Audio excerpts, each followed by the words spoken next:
اعوذ باللہ السمیع العلیم من الشیطان الرجیم بسم اللہ الرحمن الرحیم ومن اعرض عن ذکری فإن لہ معیشۃ ضنکا۔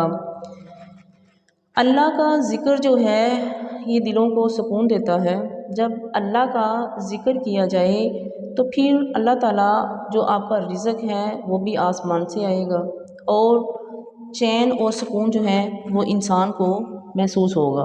اللہ تعالیٰ فرماتا ہے کہ جو میرے ذکر سے منہ موڑ لیتا ہے، قرآن کریم کو پشے پس ڈال دیتا ہے، نماز نہیں پڑھتا، نہ ہی قرآن جو ہے وہ پڑھتا ہے، میں اس کی دنیا کی گزران تنگ کر دیتا ہوں۔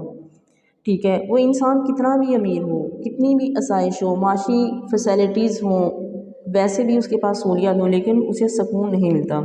اور آج اگر ہم اپنے معاشرے کی حالت دیکھیں تو ہر انسان کے اندر بے چینی بڑھی ہوئی ہے۔ جسے بھی پوچھ لو اس کے معاشی حالات کتنے بھی اچھے ہیں، اللہ تعالیٰ نے اولاد کی نعمت سے بھی نوازا ہوا ہے، سوشل سٹیٹس بھی اچھا ہے، لیکن کیا ہے کہ سکون نہیں ہے۔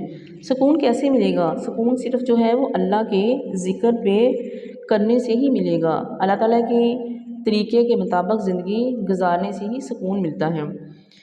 اللہ فرماتی ہیں کہ آپ صلی اللہ علیہ وآلہ وسلم نے کیا فرمایا ہے کہ ایک مجلس بیٹھی ہوئی ہے، اللہ کا ذکر نہیں کرتی، اللہ کے ذکر کے بغیر ہی یہ مجلس برخاست ہو جاتی ہے، تو فرمایا کہ یہ اسی طرح ہے جیسے مردار گدھے کا گوشت کھا کر اٹھے ہیں۔ اللہ فرماتے ہیں وَنَحْشَرُ یوم القیامۃ اعمیٰ، جب کہ قبر سے نکلے گا تو میں اس کی آنکھوں سے اندھا کر کے کھڑا کر دوں گا، اس کی آنکھوں کی روشنی ختم ہو جائے گی۔ تو یہ انسان کیا کہے گا؟ ربی لما حشرتنی اعمیٰ، یا اللہ تو نے تو مجھے بڑی بڑی آنکھیں دی تھی، آج میری آنکھیں کدھر گئی ہیں؟ تو آگے سے اللہ پاک کیا فرمائیں گے؟ کذالک آتتک آیاتنا فنسیتها، کہ تیرے پاس تو ہمارا قرآن آیا، میرا ذکر آیا، تو نے میرے قرآن کو پشے پش ڈال دیا۔ وَكَذَلِكَ الْيَوْمَ تَنْسَىٰ، جس طرح تو نے مجھے بلا دیا تھا، آج 50,000 سال کے دن میں نے بھی تجھے بلا دیا ہے۔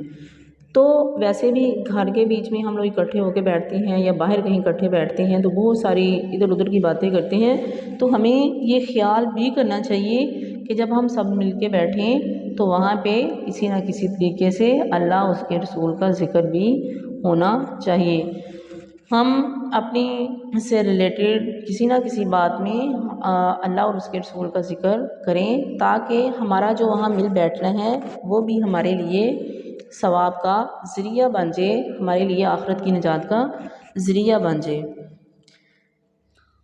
جامعہ ترمذی کی حدیث ہے کہ امام احمد بن حنبل رضی اللہ تعالیٰ رحمۃ اللہ علیہ مسند احمد میں نقل کرتے ہیں کہ حضرت معاذ بن جبل رضی اللہ تعالیٰ عنہ اس حدیث کے راوی ہیں، فرماتے ہیں کہ ایک دن فجر کی اذان ہوگی، آپ صلی اللہ علیہ وسلم مسجد میں نہ آئے، نمازی جمع ہو گئے، نماز کا وقت ہو گیا، حضرت کا حجرہ مبارک بھی ساتھ ہی تھا، لیکن اللہ کے نبی صلی اللہ علیہ وسلم نماز پڑھانے کے لیے نہ آئے، اور صحابہ رضوان اللہ علیہ اجمعین میں یہ جرت نہیں تھی کہ جا کر آپ کا دروازہ کھٹکھٹاتے اور کہتے جلدی آ جاؤ، نماز کا وقت ہو گیا ہے۔ صحابی کہتا ہے کہ ہم نماز انتظار کرتے رہے، آپ صلی اللہ علیہ وسلم مسجد میں نہ آئے، نبی پاک صلی اللہ علیہ وسلم اتنا لیٹ ہو گئے کہ قریب تھا کہ ہم سورج کی کرنیں نظر آ جائیں، سورج طلوع ہونے کے بالکل قریب تھا۔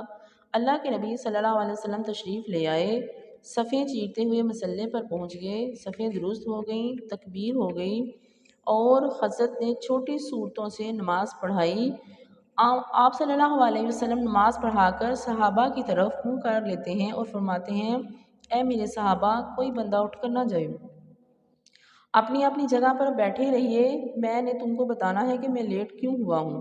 صحابہ کی کیا جرت تھی کہ جہاں آپ صلی اللہ علیہ وآلہ وسلم بٹھا دیں اور وہ ایک قدم بھی آگے نہیں ہلا سکتے تھے۔ ایک دفعہ اللہ کے نبی جمعے کا خطبہ ارشاد فرما رہے تھے کہ وہ صحابہ کھڑے ہوئے تھے، تو آپ صلی اللہ علیہ وآلہ وسلم نے فرمایا صحابہ بیٹھ جائیے بیٹھ جائیے بیٹھ جائیے، تو حضرت مسعود رضی اللہ تعالیٰ عنہ جو بھی مسجد میں ہی آئے تھے، وہ جس جگہ جوتے پڑے تھے وہ وہاں پہ کھڑے تھے، وہ جوتوں پہ ہی بیٹھ گئے۔ تو جب اللہ کے نبی کی نظر پڑی تو آپ صلی اللہ علیہ وسلم نے فرمایا کہ آپ جوتوں پہ ہی بیٹھ گئے ہیں، تو انہوں نے آگے سے کہا اللہ کے نبی آپ نے فرمایا تھا بیٹھ جائیے، میں ایک قدم بھی آگے نہیں چلا کہ کہیں آپ صلی اللہ علیہ وآلہ وسلم کی نافرمانی نہ ہو جائے۔ تو آپ صلی اللہ علیہ وسلم فرماتے ہیں آگے آ جائیے، صحابی اٹھ کے نہیں گئے، ویسے ہی گھسٹ کے آگے گئے۔ تو آپ صلی اللہ علیہ وسلم نے فرمایا اے میرے عبداللہ تو اٹھ کر کیوں نہیں آیا؟ تو حضرت عبداللہ رضی اللہ تعالیٰ عنہ فرماتے ہیں کہ اللہ کے نبی آپ نے فرمایا تھا آگے آ جا، یہ نہیں فرمایا تھا کہ اٹھ کے آ۔ میں نے کہا کہ اگر اٹھ کر گیا تو کہیں محمد صلی اللہ علیہ وسلم کی نافرمانی نہ ہو جائے۔ ان صحابہ کا یہ حال تھا۔ اللہ تعالیٰ ہماری زندگیوں میں اتنی تبدیلی لے کے آئے کہ ہم بھی اپنے نبی صلی اللہ علیہ وسلم کی نافرمانی سے اتنا ہی ڈریں اور ان کی تابع داری میں اپنی زندگیاں جو ہیں ان کو لگا دیں۔ تو آپ صلی اللہ علیہ وآلہ وسلم پھر کیا فرماتے ہیں کہ اے میرے صحابہ سنیے میں کیوں لیٹ ہوا تھا۔ کہتے ہیں کہ میں آدھی رات کو اٹھا، وضو کر کے تہجد شروع کر دی، ابھی تھوڑی سی تہجد پڑی تھی تو نیند کا غالب آ گئی، میں نے تہجد چھوڑ دی اور سو گیا۔ میں جو ہی لیٹا تو عجیب سا نقشہ بن گیا۔ نبی صلی اللہ علیہ وسلم فرماتے ہیں کہ میں لیٹا تو مدینے میں تھا لیکن نقشہ اس طرح کا بن گیا کہ میں اللہ کے عرش کے پاس اللہ کے سامنے کھڑا ہوا ہوں، خواب میں اللہ کریم سے باتیں شروع ہو گئیں۔ اللہ پاک فرماتے ہیں اے میرے محبوب پیغمبر، جن فرشتوں نے یہ عرش اٹھایا ہوا ہے یہ کیا باتیں کر رہی ہیں، یہ کس بحث میں پڑے ہوئے ہیں، ان کا جھگڑا اور تکرار کیسا ہے؟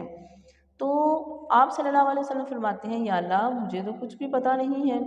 تو آپ صلی اللہ علیہ وسلم فرماتے ہیں اللہ کریم نے 3 دفعہ فرمایا کہ بتائیے یہ فرشتے کیوں جھگڑ رہے ہیں؟ میں نے کہا یا اللہ مجھے تو معلوم نہیں ہے۔ پھر اللہ پاک نے اپنی قدرت کا ہاتھ میرے کندھوں کے درمیان میں رکھ دیا تو سارا جہان میرے سامنے روشن ہو گیا۔ اللہ فرماتے ہیں اے میرے محمد صلی اللہ علیہ وسلم اب مجھے بتائیے کہ یہ فرشتے کیوں جھگڑ رہے تھے؟ تو اللہ کے نبی فرماتے ہیں یہ لوح محفوظ پر مقرر ہیں، وہ فرشتے یہ باتیں کر رہے ہیں کہ آپ کے میرے جو امتی ہیں ان کے گناہ کس طرح معاف ہوتے ہیں، بندوں کے گناہوں کا کفارہ کس طرح ہوتا ہے۔ فرمایا جب بندہ وضو کر کے مسجد کی طرف آتا ہے، نمازی جماعت کی طرف آتا ہے، پھر نماز پڑھ کر مسجد میں بیٹھ جائے، آواز آتی ہے اے میرے بندے تیرے گناہ معاف ہو رہے ہیں۔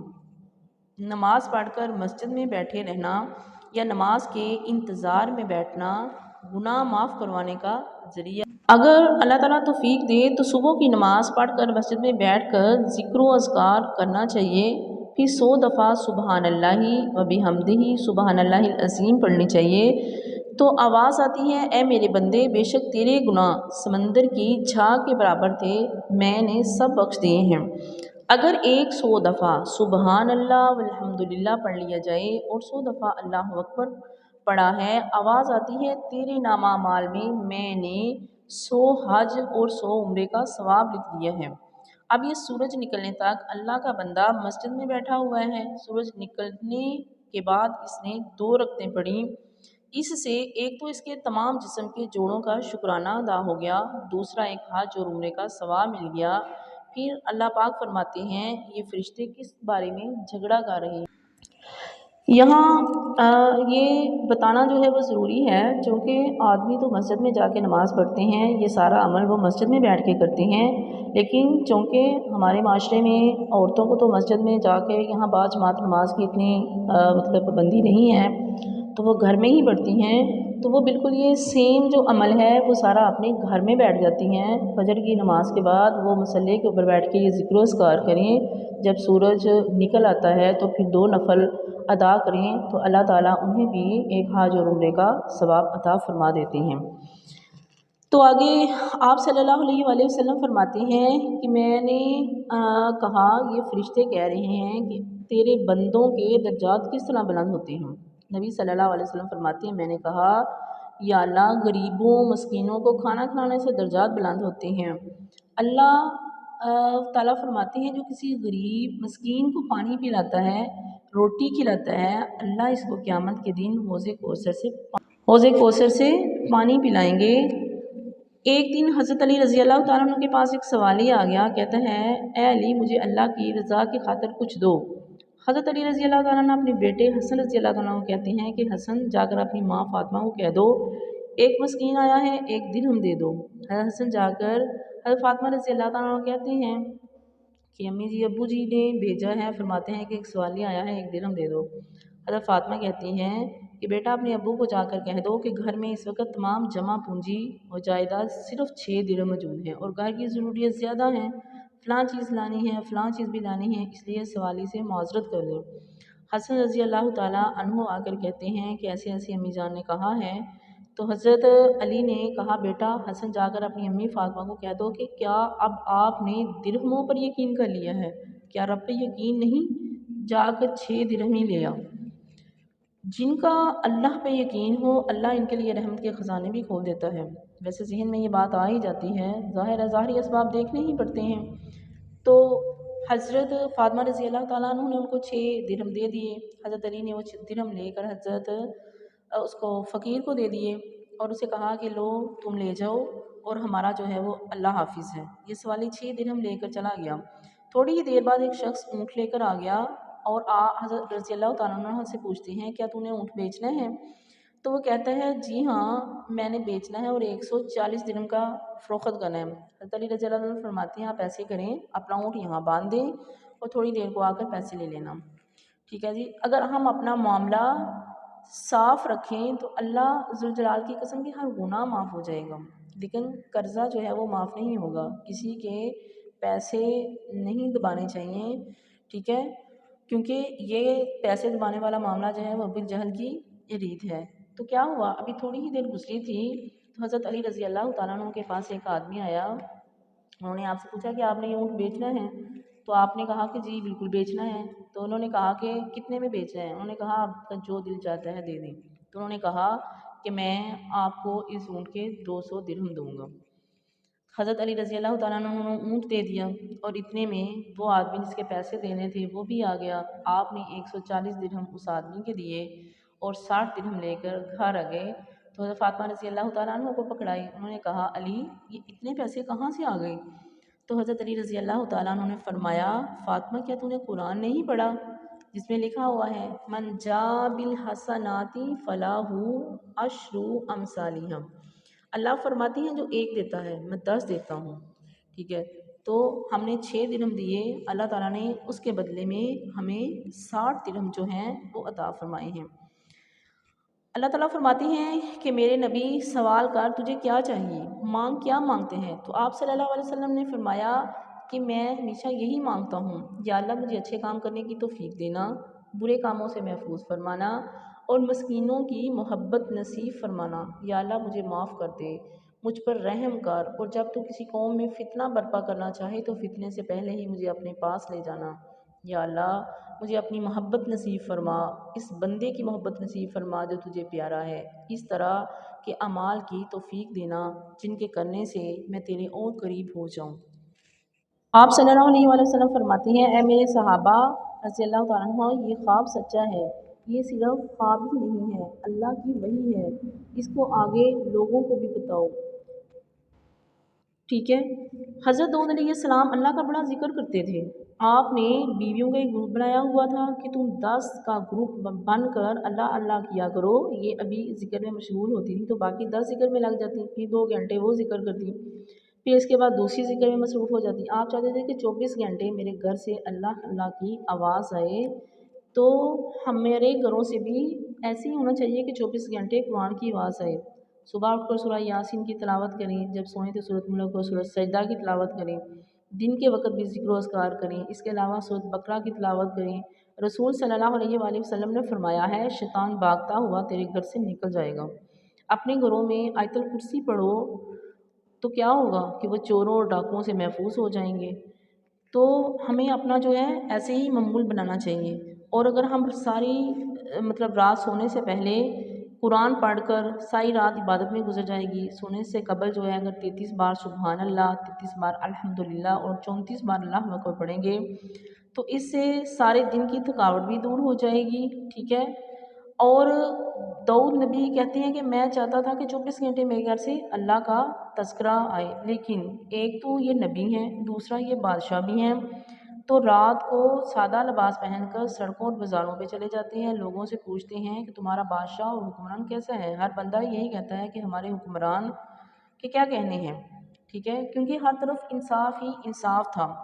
تو جبرائیل اللہ پاک فرماتے ہیں کہ جبرائیل میرے نبی داؤد علیہ السلام جو ہیں وہ چل رہے ہیں، جا کر اس کو ایک بات سمجھا دے۔ تو جبرائیل علیہ السلام آئے تو داؤد نبی گھر سے لوگوں کو پوچھنے کے لیے باہر نکلے کہ میں کیسا ہوں، تو حضرت جبرائیل علیہ السلام انسانی شکل میں سامنے کھڑے تھے۔ آپ نے جبرائیل کو پہچانا نہیں۔ داؤد علیہ السلام فرماتے ہیں اے بھائی تمہارا حکمران کہاں کیسا ہے؟ تو جبرائیل علیہ السلام کہتے ہیں اچھا ہے لیکن ایک کام اچھا نہیں، انہوں نے اپنا اور اپنے بیویوں کا بوجھ جو ہے بیت المال پہ ڈالا ہوا ہے۔ نبی پریشان ہو گیا کہ یا اللہ اگر میں حکومت کروں تو دکان نہیں چلتی، اگر دکان کروں تو حکومت نہیں چلتی، پھر کیا کروں؟ تو اللہ فرماتے ہیں میرے نبی داؤد علیہ السلام لوہا نرم کر دیتا ہوں، لوہے کو تیرے لیے میں موم بنا دیتا ہوں، جس طرح دل چاہے ہاتھ سے توڑ کر استعمال کر لینا۔ لوہے کی زرہ بنانے کا طریقہ بتا دیا، فرمایا ایک زرہ بنا کر فروخت کر کے کچھ بچوں کو کھلا دیا کرنا اور کچھ میری راہ میں خرچ کر دیا کرنا۔ اصل میں یہ بتایا ہوا ہے ان لوگوں کے لیے جو دنیا میں اتنے مصروف ہیں، وہ کہتے ہیں کہ ہمارے پاس تو اللہ کا ذکر کرنے کے لیے ٹائم نہیں ہے، اکثر نماز پڑھنے کا بھی ٹائم نہیں ملتا۔ تو دیکھیے کہ ایک نبی بادشاہ بھی ہے، نبی ہے، بیویاں ہیں، بچے ہیں، تو اللہ تعالیٰ نے اسے بھی کیا کہا ہے کہ محنت کر کے اپنی بیوی اور بچوں کو کھلانا ہے، ان کا جو بوجھ ہے وہ بھی بیت المال پہ نہیں ڈالنا۔ یہ نصیحت ہے آج کے ہمارے حکمرانوں کے لیے جو کہ عوام کا جو ہے ٹیکس لگا لگا کر ان بیچاروں کو بے تحاشا لوٹ رہے ہیں۔ اللہ تعالیٰ ہم سب کو ذکر الہی کرنے کی توفیق عطا فرمائے۔ وما علینا الا البلاغ المبین۔